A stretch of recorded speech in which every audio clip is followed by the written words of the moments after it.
Intermediate में एक प्रायिकता नामक अध्याय बहुत महत्वपूर्ण है। तो इसकी कुछ खास बातें प्रश्नावली के प्रश्न करने से पहले जानना जरूरी होता है। तो हमने इस वीडियो के माध्यम से बताने का प्रयास कर रहे हैं।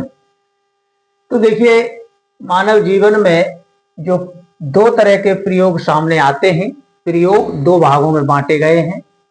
प्रयोगों को यदि बार बार किया जाए तो परिणाम नहीं बदलते। कुछ ऐसे प्रयोग होते हैं, कितने भी बार करो, बार बार करो, जो आना है वही आना है। जैसे किसी वस्तु का द्रव्यमान, आप किसी वस्तु को तोल लीजिए, कितने भी बार तोलो, जितने वजन की वो है उतना ही आएगा। लंबाई नापनी है, कितने भी बार नाप लो, लंबाई जो है वस्तु की वही आएगी।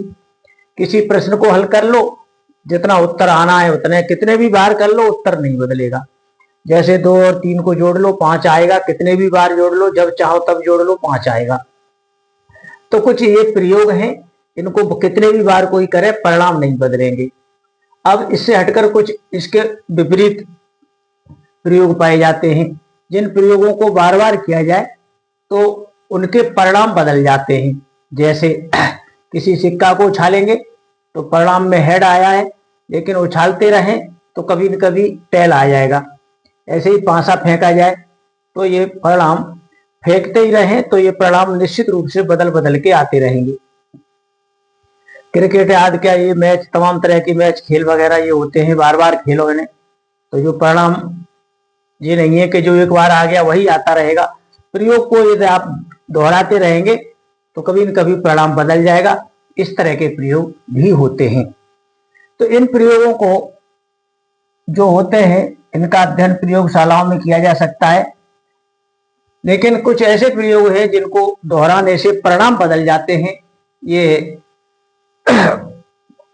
इस तरह के प्रयोग जब हम सामने आते हैं तो ऐसे प्रयोगों का अध्ययन जब करते हैं तो गणित की जो शाखा है उसी के अंतर्गत आता है ये प्रायिकता। ऐसे प्रयोगों का अध्ययन करेंगे जिनको दोहराने से सीधे परिणाम बदल जाते हैं, और जिनके परिणाम नहीं बदलते उन्हें इस क्षेत्र से, प्रायिकता के क्षेत्र से बाहर रखा गया है। इनसे यहाँ कोई लेना देना नहीं होगा। तो अब इस तरह के प्रयोगों की बात करेंगे जिनको दोहराने से परिणाम बदल जाते हैं। तो जब ये परिणाम, बदले हुए परिणामों का यदि कोई समुच्चय बना लिया जाए किसी एक प्रयोग के लिए, तो फिर उस समुच्चय को नाम दिया गया है, और आगे की उसके संबंध में जो अन्य जानकारी है वो अगले वीडियो में देंगे। धन्यवाद।